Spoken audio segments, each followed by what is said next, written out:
Hello students, welcome back to my channel. आज हम अपनी क्लास में क्लास 12th का chapter first nature and significance of management पढ़ने वाले हैं, जिसमें हम जानेंगे कि मैनेजमेंट क्या होती है और मैनेजमेंट के फीचर्स क्या होते हैं और इसके ऑब्जेक्टिव्स क्या होते हैं। तो जल्दी से स्टार्ट करते हैं। सबसे पहले हमारा आता है मीनिंग ऑफ मैनेजमेंट। मैनेजमेंट क्या होती है? Management can be defined as a process of getting things done with the aim of achieving goals effectively and efficiently. Management क्या होती है? एक ऐसी प्रोसेस जिसके थ्रू हम अपने गोल्स को इफेक्टिवली और एफिशिएंटली अचीव करते हैं। ठीक है, तो उसे हम क्या बोलते हैं? मैनेजमेंट। तो मैनेजमेंट क्या है बच्चों? एक ऐसी प्रोसेस। तो मैनेजमेंट क्या है? एक ऐसी प्रोसेस जिसके थ्रू हम क्या करते हैं? अपने गोल्स को अचीव करते हैं। कैसे? Effectively and efficiently. अब इफ़ेक्टिवली एंड एफिशिएंटली वर्ड से हम क्या समझते हैं? तो बच्चों, इफ़ेक्टिवनेस मीन्स क्या होता है? बीइंग इफ़ेक्टिव और doing work effectively basically means finishing the given task on time. It means कि अगर कोई मैनेजर बहुत ज़्यादा इफ़ेक्टिव है तो हम उससे क्या समझते हैं कि वो मैनेजर अपने काम को टाइम पर कर लेता है। उसको हम क्या बोलेंगे? Effectiveness. Effectiveness in management means doing the right task, completing activities and achieving goals. In other words, it is concerned with the end results.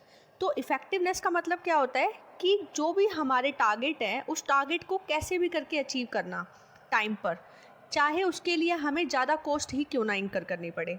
तो उसे हम क्या बोलते हैं? इफ़ेक्टिवनेस। अब इसके बाद हमारा नेक्स्ट आता है एफिशिएंसी। एफिशिएंसी से हम क्या समझते हैं? Efficiency means doing the task correctly with minimum cost and fewer resources. It means कि एफिशिएंसी क्या होती है? एफिशिएंसी में टास्क को इस तरीके से किया जाता है जिससे उसकी जो कॉस्ट है वो बिल्कुल मिनिमम हो जाए। ठीक है, और हम उसे कम से कम रिसोर्सेज में अपने टारगेट को क्या कर सकें? अचीव कर सकें। कम रिसोर्सेज में ज़्यादा से ज़्यादा प्रोडक्शन कर सकें, उसको हम क्या बोलते हैं? एफिशिएंसी बोलते हैं।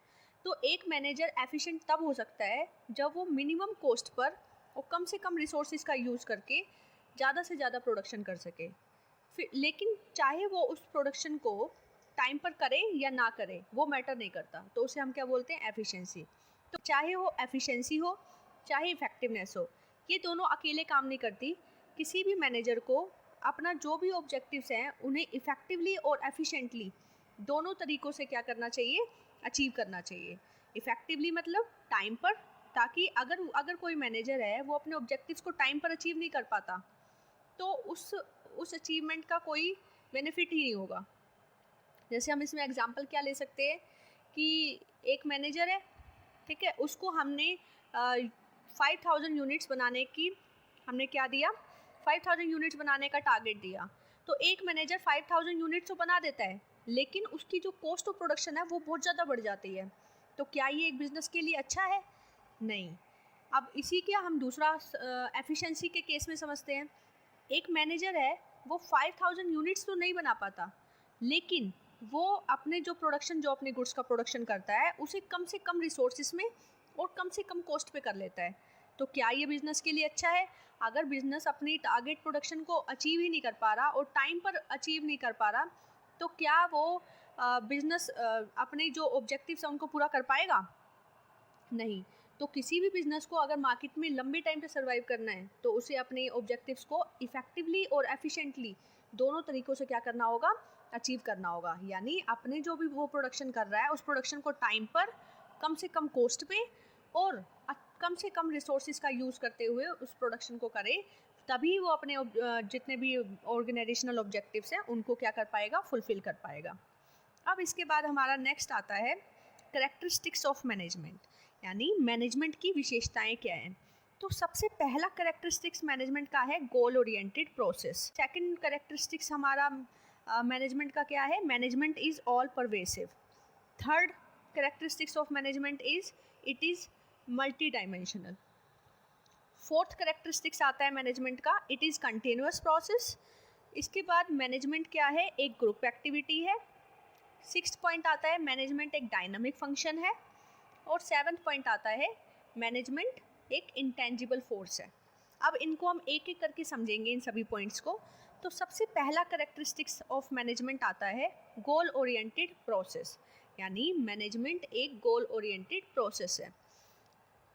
Every organisation have different goals, ठीक है, हर ऑर्गेनाइजेशन के अलग अलग गोल्स होते हैं। For example goal of a retail store may be to increase sale, किसी रिटेल स्टोर का गोल क्या है, सेल को बढ़ाना है, लेकिन वहीं किसी और ऑर्गेनाइजेशन का गोल क्या हो सकता है, अलग हो सकता है। तो management unites the efforts of different individuals in the organisation towards achieving these goals.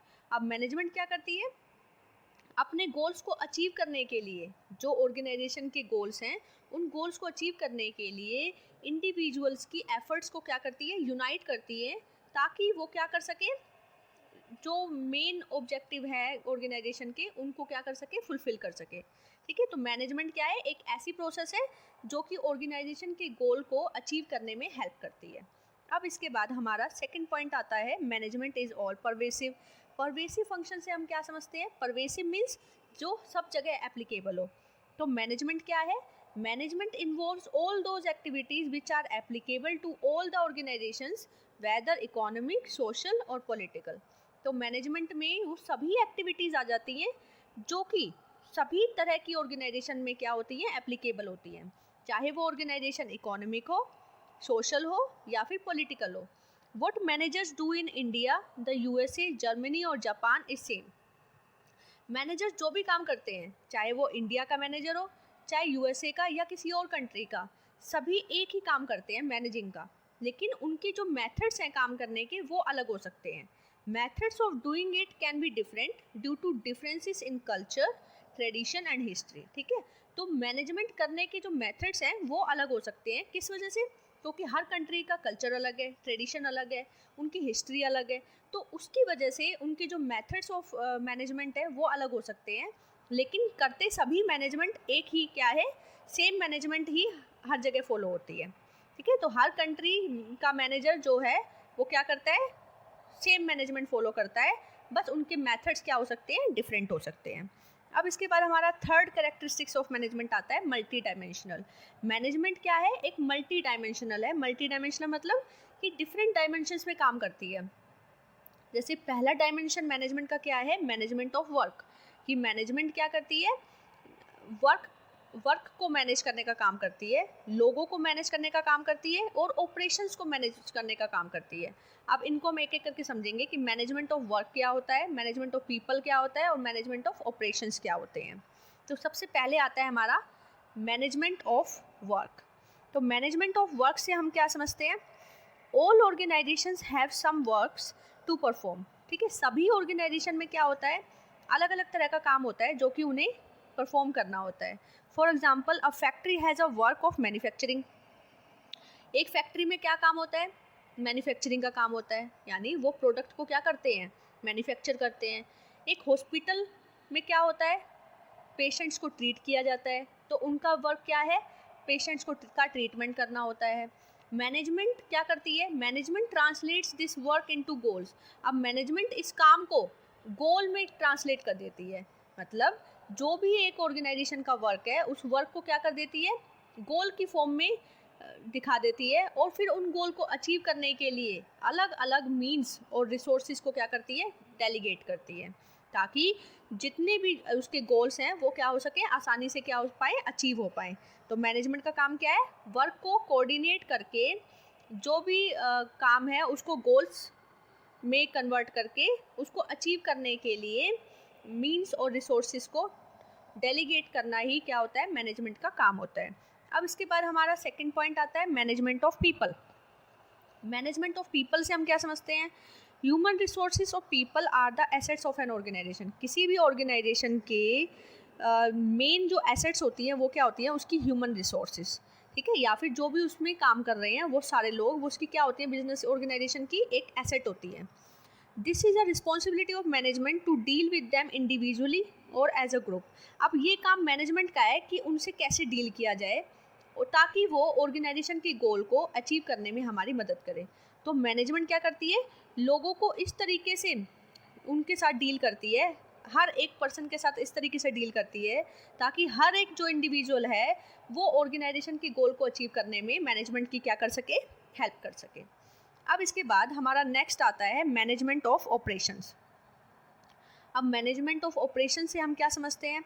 In any organisation there is a process of production which is followed while converting raw material into desired output.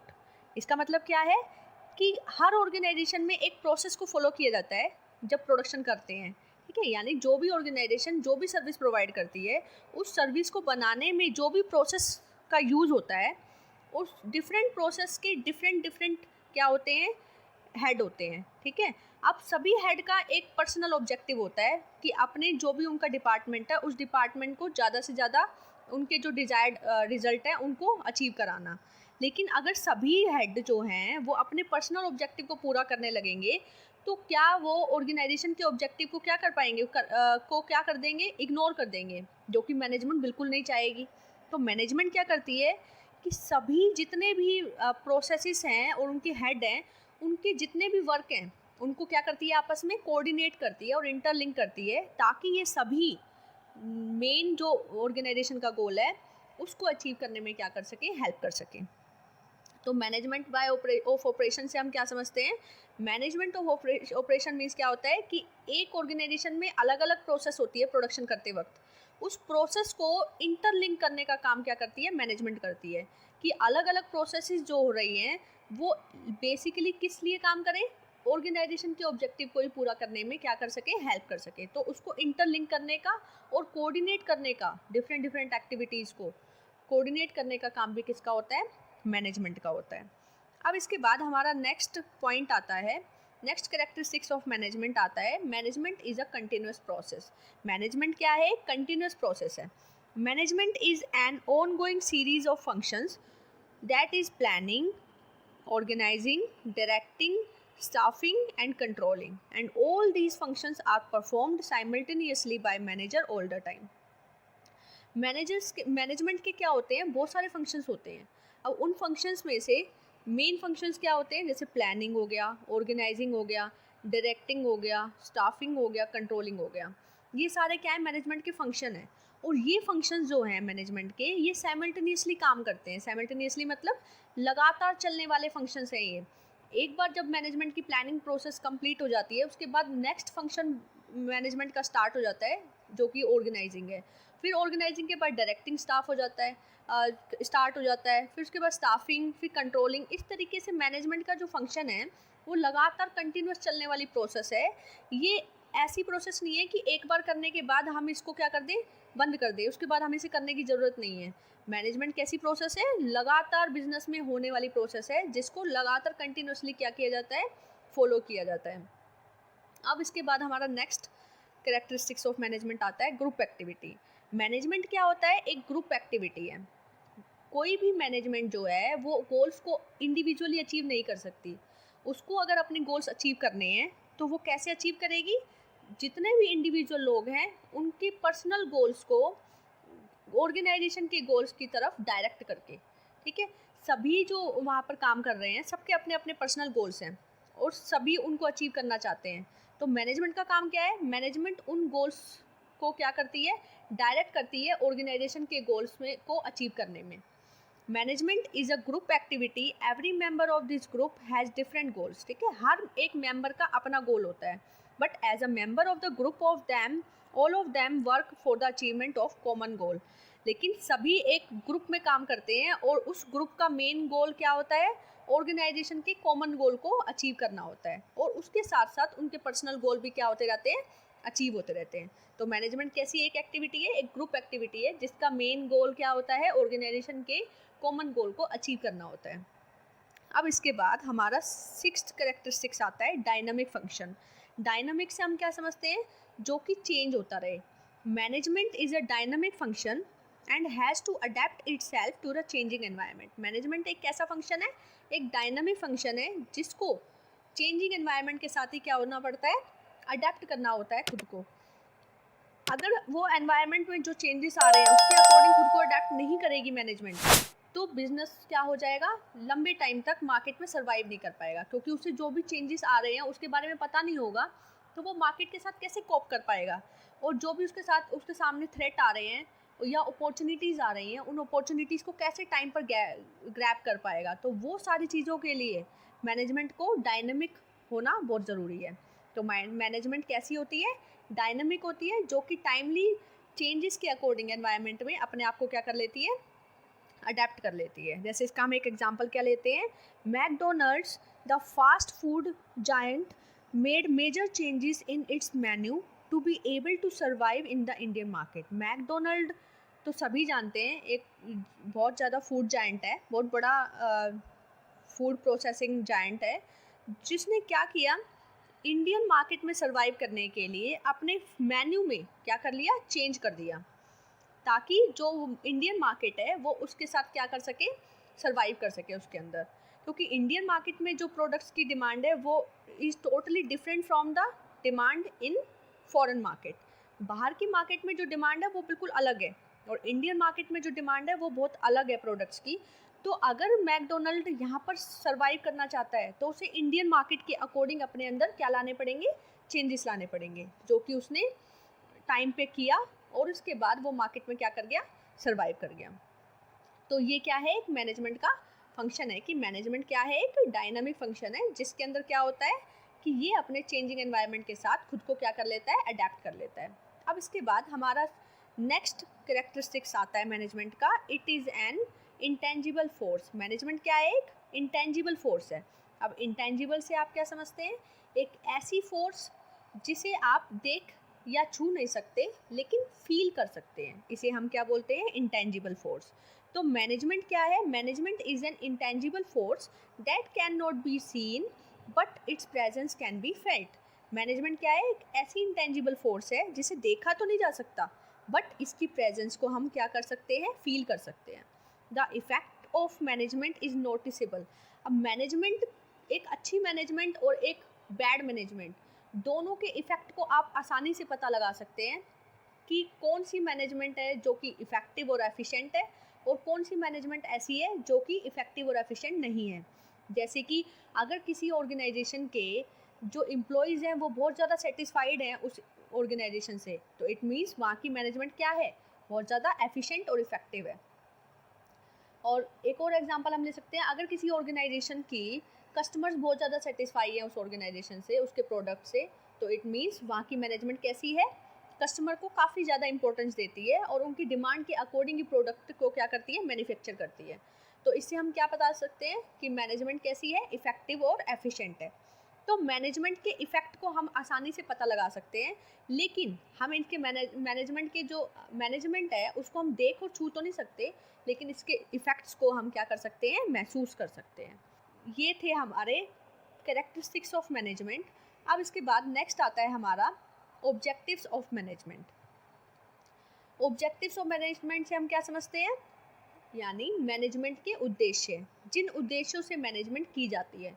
तो management के main 3 objectives हैं।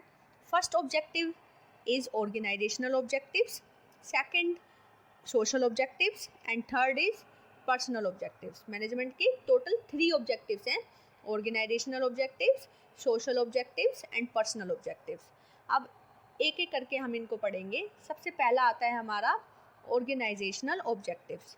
Organisational objectives में basically सबसे पहला objective हमारा आता है organisation का, वो है survival.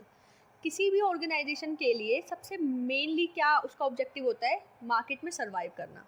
The basic objective of any business is survival. ठीक है, कि किसी भी बिजनेस का बेसिक ऑब्जेक्टिव क्या होता है, सर्वाइव करना होता है। In order to survive an organisation must earn enough revenues to cover cost. तो अगर किसी भी बिजनेस को मार्केट में सर्वाइव करना है लंबे टाइम पीरियड के लिए, तो उसे क्या करना होगा, इनफ रेवेन्यूज अर्न करने पड़ेंगे ताकि वो अपनी कॉस्ट को क्या कर सके, कवर कर सके। अगर कोई बिजनेस अपनी कॉस्ट को कवर करने लायक भी रेवेन्यूज अर्न नहीं कर पा रहा है तो वो मार्केट में लंबे टाइम तक सर्वाइव नहीं कर सकता। अब इसके बाद हमारा सेकंड ऑर्गेनाइजेशनल ऑब्जेक्टिव आता है profit. Mayor survival is not enough for business. किसी भी बिजनेस के लिए सिर्फ सर्वाइवल ज़रूरी नहीं है, management has to ensure that organisation makes profit. तो मैनेजमेंट को ये भी चीज़ इंश्योर करनी पड़ती है कि ऑर्गेनाइजेशन इनफ प्रॉफिट भी क्या करे, अर्न करे। Profit is essential to cover cost and risk of the business. अगर बिजनेसमैन को प्रॉफिट ही नहीं मिलेगा तो वो अपनी कॉस्ट को ही कवर नहीं कर पाएगा, ऊपर से वो रिस्क को भी लेने के लिए मोटिवेट नहीं होगा। तो अगर कोई बिजनेस मैन रिस्क को ज़्यादा बियर इसलिए ही करना चाहता है जब उसको ज़्यादा से ज़्यादा क्या मिले, उसके लिए उसके रिटर्न में ज़्यादा से ज़्यादा प्रॉफिट मिले। अगर उसे प्रॉफिट नहीं मिल रहा है अच्छे से, तो कोई भी बिजनेसमैन रिस्क उठाने के लिए मोटिवेट नहीं होगा। ठीक है, तो प्रॉफिट जो है वो क्या करता है, वो काफ़ी ज़्यादा मोटिवेटिंग फैक्टर की फॉर्म में काम करता है, जो कि ऑर्गेनाइजेशन को क्या करता है, मोटिवेट करता है लंबे टाइम तक बिजनेस को आगे कंटिन्यू करने के लिए। अब इसके बाद हमारा नेक्स्ट ऑर्गेनाइजेशनल ऑब्जेक्टिव आता है ग्रोथ। अब ग्रोथ से हम क्या समझते हैं, ग्रोथ क्या होता है, to survive for a long period. अगर आपको लंबे टाइम तक सर्वाइव करना है, it is very important for a business to grow. तो बिजनेस के लिए क्या ज़रूरी है, ग्रो करना बहुत ज़रूरी है। Growth of a business can be determined in terms of sales volume. अगर किसी भी बिजनेस की ग्रोथ को डिटरमाइन करना है तो हम वो कैसे कर सकते हैं, उसकी सेल्स अगर इंक्रीज हो रही है लगातार, तो इट मीन्स वो बिजनेस क्या कर रहा है, ग्रो कर रहा है। उसके नंबर ऑफ कस्टमर्स इंक्रीज हो रहे हैं, उसकी वेराइटीज़ ऑफ प्रोडक्ट्स जो वो की प्रोवाइड कर रहा है, वो प्रोडक्ट्स की वेराइटीज़ इंक्रीज हो रही है, उसके नंबर ऑफ एम्प्लॉयज़ इंक्रीज हो रहे हैं। तो डैट मीन्स वो बिजनेस क्या कर रहा है, ग्रो कर रहा है। तो हम ग्रोथ को किन चीज़ों से मेजर कर सकते हैं, सेल्स वॉल्यूम से, नंबर ऑफ एम्प्लॉयज़ से, और जो भी वैरायटी ऑफ प्रोडक्ट्स वो प्रोवाइड कर रहा है, उन सारी चीज़ों से हम एक बिजनेस की ग्रोथ को मेजर कर सकते हैं। ठीक है, तो ये थे हमारे 3 मेन ऑर्गेनाइजेशनल ऑब्जेक्टिव्स। फर्स्ट था survival, second profit and third is growth. अब इसके बाद हमारा सेकंड ऑब्जेक्टिव आता है सोशल ऑब्जेक्टिव्स। अब सोशल ऑब्जेक्टिव से हम क्या समझते हैं, ऐसे ऑब्जेक्टिव्स जो कि सोसाइटी के बेनिफिट के लिए किए जाते हैं, उन्हें हम क्या बोलते हैं, social objectives. The objectives involves creation of utility for society.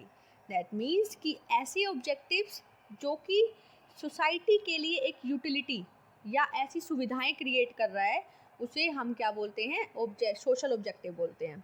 अब इन सोशल ऑब्जेक्टिव में क्या आ जाता है, जैसे कि एनवायरमेंटल फ्रेंडली प्रोडक्ट बनाकर हम क्या कर सकते हैं, सोसाइटी को एक अच्छी क्वालिटी का एनवायरनमेंट प्रोवाइड कर सकते हैं। ज़्यादा से ज़्यादा एम्प्लॉयमेंट अपॉर्चुनिटी प्रोवाइड करके हम क्या कर सकते हैं, एक अंडर प्रिविलेज सेक्शन को क्या कर सकते हैं, डेवलप कर सकते हैं।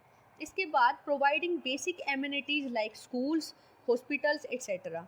और हम क्या कर सकते हैं, जो बेसिक एमिनिटीज़ हैं या फैसिलिटीज़ हैं जो कि हर एक ऑर्गेनाइजेशन को अपनी सोसाइटी को प्रोवाइड करनी चाहिए, उनमें सबसे पहले जैसे स्कूल्स आ जाता है, हॉस्पिटल आ जाता है, वाटर सप्लाई की फैसिलिटी आ सकती है।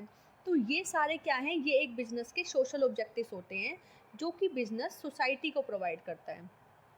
अब इसके बाद हमारा नेक्स्ट थर्ड ऑब्जेक्टिव आता है पर्सनल ऑब्जेक्टिव। पर्सनल ऑब्जेक्टिव क्या होता है, organisations are made of people from different backgrounds. Organisation जो है वो लोगों से बनी है, और वो लोग जो हैं वो ऑर्गेनाइजेशन के लिए काम करते हैं और अलग अलग बैकग्राउंड से आते हैं, और सभी की डाइवर्स इंडिविजुअल नीड्स हैं, मतलब सभी की डिफरेंट इंडिविजुअल नीड्स हैं।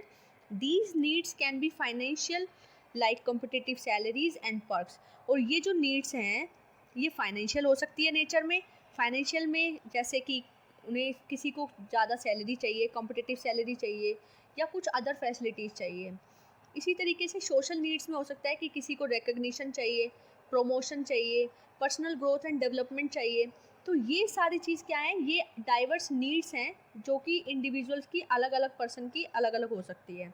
तो मैनेजमेंट को क्या करना होता है, उनके पर्सनल ऑब्जेक्टिव को ऑर्गेनाइजेशनल ऑब्जेक्टिव्स के साथ क्या करना होता है, मैच करना होता है, ताकि इनके जो पर्सनल ऑब्जेक्टिव हैं वो भी अचीव हो सके, और साथ में जो मेन कॉमन ऑब्जेक्टिव ऑर्गेनाइजेशन के हैं वो भी क्या हो सके, अचीव हो सके। तो ये थे हमारे 3 main objectives. First was organisational objective, second हमारा था सोशल ऑब्जेक्टिव, एंड थर्ड हमारा पर्सनल ऑब्जेक्टिव था। इस तरीके से हमारे ऑब्जेक्टिव्स ख़त्म होते हैं। तो आज के लिए हमारी क्लास इतनी ही बच्चों। अगर आपको मेरी वीडियो पसंद आ रही हो तो प्लीज़ इसे लाइक एंड शेयर करें। अगर आप मेरे चैनल पर नए आए हैं तो प्लीज़ मेरे चैनल को सब्सक्राइब करो और इसे अपने दोस्तों के साथ ज़्यादा से ज़्यादा शेयर करो। Thank you for watching.